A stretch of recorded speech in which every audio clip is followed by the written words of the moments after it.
Welcome to Sashi official. Jailer படம் பார்த்தீங்கன்னா ஒரு 15,000 தேட்டருக்கு வரைக்கும், அதாவது ஸ்க்ரீனில் வந்து படத்தை கொண்டு வரதுக்கு ட்ரை பண்ணிட்டு இருக்காங்க. இப்போ இந்திய சினிமாவிலேயே அதிக ஸ்க்ரீனில் ஒரு படம் வரப்போகுது. அது என்ன படம் அப்படின்னு பார்த்தீங்கன்னா ராமாயணம். ரன்வீர் கபூரும் யஷும் நடிச்சுக்கிட்டு இருக்காங்க இல்லையா.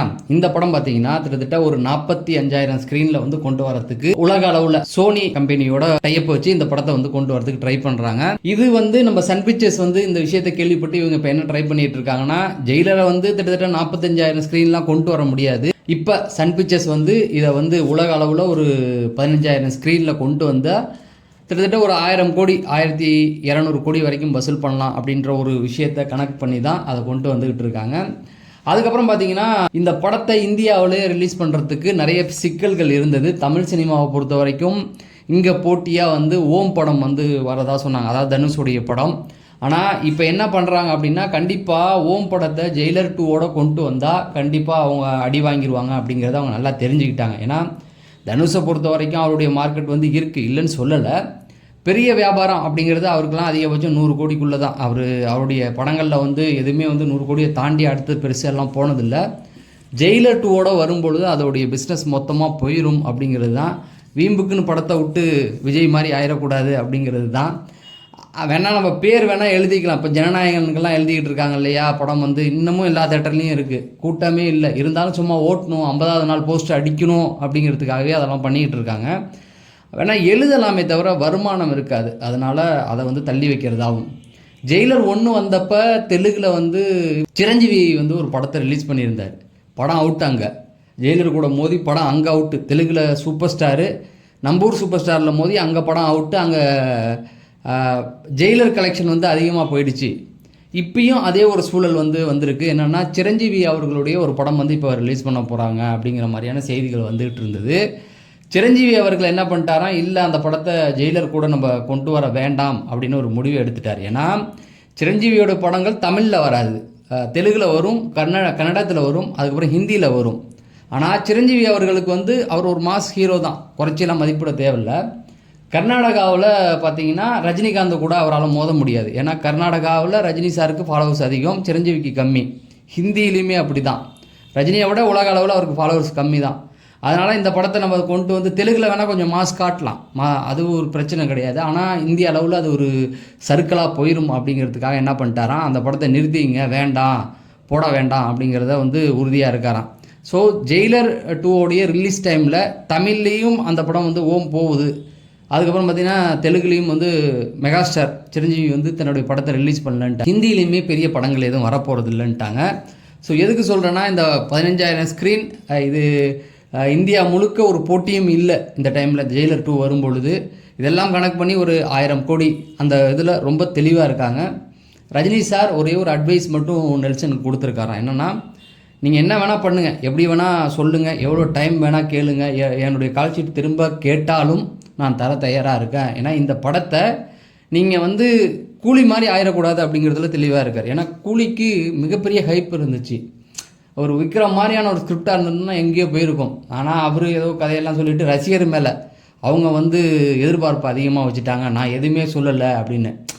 அதாவது ஒரு சேரு, அதில் எலக்ட்ரிக்கல் பாயிற மாதிரி ஒரு ஸ்க்ரீன் வந்து ட்ரெய்லரில் வருது, ஒரு ஷாட் வந்து போகுதுன்னா கண்டிப்பாக மக்கள் அப்புறமேட்டுக்கு ஓப்பனிங் ஷாட்டில் வந்து வாட்ச் ரஜினி சார் கையில் கட்டிட்டு இழுத்துட்டு வர மாதிரி காமிப்பார். இதெல்லாம் காமிச்சதுக்கப்புறம் ஆடியன்ஸுக்கு வந்து அது ஒரு டைம் ட்ராவலாக இருக்கிறதுக்கு வாய்ப்பு இருக்குமா இல்லையா, அந்த ஒரு எண்ணம் வரும் இல்லை. இந்த மாதிரிலாம் ஹைப்பை ஏற்றி விட்டுட்டு நான் எதுவுமே பண்ணல, அவங்களாம் நினச்சிக்கிட்டாங்கன்ட்டு அவர் ஒரு வேப்போடில் போட்டு போயிட்டார். ரஜினி சாருக்கு வந்து அது ரொம்ப வருத்தமாக போயிடுச்சு. அந்த மாதிரி இருக்கவே கூடாது. இந்த படத்தை நீங்கள் வந்து ரசிகர்களுக்கு எதிர்பார்ப்புக்கு ஏற்ற என்ன வேணால் பண்ணலாம், அதுக்கு வந்து நீங்கள் என்கிட்ட எவ்வளோ கால் ஷீட் கேட்டாலும் நான் கொடுக்க தயார் அப்படின்னு சொல்லி இப்போ தர்மன் படப்பிடிப்பில் இருந்தாலுமே அவர் வந்து ஜெயிலர் 2க்காக என்ன கேட்டாலும் திரும்ப திரும்ப பண்ணிக்கிட்டு இருக்காங்க. அதுக்கு தான் அந்த படம் ரொம்ப டிலே ஆகிட்டு இருக்கு. நீங்கள் வேணால் நிறைய இதில் கேள்வி பார்த்தீங்கன்னா ஷூட்டிங் வந்து பல இடங்களில் முடிஞ்சிருச்சுன்னு சொல்லுவாங்க, ஆனால் பார்த்தீங்கன்னா ஷூட்டிங் நடந்துக்கிட்டே இருக்கும். ரஜினி சார் தொடர்ந்து கொடுத்துக்கிட்டே இருக்கார். இவர் நெல்சனும் ஒரு ஒன்றா பார்த்து செதுக்கிட்டு இருக்கார். நம்ம வெற்றிமாறனுடைய இயக்கத்தில் அரசன் படம் வரதா இருந்தது இல்லையா, அது பொங்கலுக்கு தீபாவளிக்கு இல்லை அப்படின்ட்டாங்க. ஐ திங்க் அது பொங்கலுக்கு தான் வரும். ஏன்னா வெற்றிமாறன் ராஜன் வகைரா அந்த படத்துக்குள்ளே போயிட்டார். இந்த பக்கம் விஜய் சேதுபதி மணிரத்னத்தோட படத்துக்கு போயிட்டார். ஸோ இப்போ இவங்க 2 பேரும் திரும்ப இணைஞ்சால் மட்டும்தான் அந்த படம். இதில் இன்னொரு விஷயம் என்ன அப்படின்னு பார்த்தீங்கன்னா, ஒரு ரூமர் ஒன்று போயிட்டு இருக்கு. சிம்பு யார் இந்த படத்தில் என்னவா வராரு யார் அப்படின்னு பார்த்தீங்கன்னா, ஏன்னா ஆண்ட்ரியாவும் அரசனில் நடிக்கிறதுனால அந்த சந்திரா வடச்சென்னையில் சந்திராவா வருவாங்கல்ல, அமீருக்கு பொண்டாட்டியா, அவங்களுடைய பையன்தான் சிம்பு அரசன் அப்படின்னு சொல்லி ஒரு ரூமர் போயிட்டுருக்கு.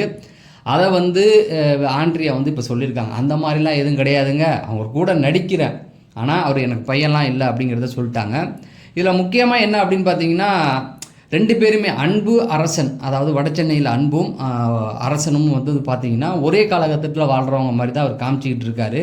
ஏன்னா இந்த குணா செந்தில் 2 பேர் கூடயுமே பார்த்தீங்கன்னா வடச்சென்னையில் தனுஷ் குணா செந்தில் கூட தான் ஒரு போட்டி இருக்கும், அவங்க கூட இருந்துட்டு தான் ஒரு போட்டி வரும்.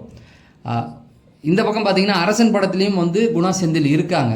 ஸோ இதுலேருந்து என்ன சொல்கிறாங்கன்னு பார்த்தீங்கன்னா, 2 பேருக்குமே ஒரே காலகட்டங்களில், இப்போ சிம்பு எங்கே இருக்கும்போது குணா செந்திலும் எங்கே இருக்காங்க, இதுலேயும் வடச்சென்னையிலையும் அப்படி தான் இருப்பாங்க. இதில் என்ன ஒரு சொல்ல வராரு அப்படின்னு பார்த்தீங்கன்னா, அன்பு அரசன் இவங்க 2 பேருமே ஒரே காலகட்டத்தில் வாழ்கிறவங்க அப்படிங்கிறத ரொம்ப தெளிவாகவே வெற்றிமாறன் பல இடங்களில் சொல்லிக்கிட்டு இருக்காரு. நிறைய பேர் என்ன சொல்கிறாங்கன்னா, எதுக்கு சொல்கிறேன்னா, இவங்க 2 பேருமே ஒரே காலகட்டத்தில் வர மாதிரி தான் கதை இருக்குது அப்படிங்கிற மாதிரி சொல்கிறாங்க.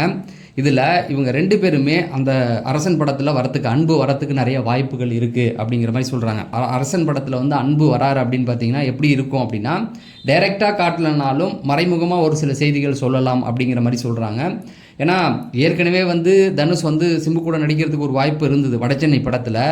ஆனால் அது ஏன்னா சிம்பு வடச்சென்னையில் நடிக்கிறதா இருந்தபோது வெற்றிமாறன் தனுஷ்கிட்ட கேட்டிருக்காரு, நீங்கள் நடிக்கிறீங்களா அப்படின்னு சொல்லி, அதாவது அமீர் ரோலில்.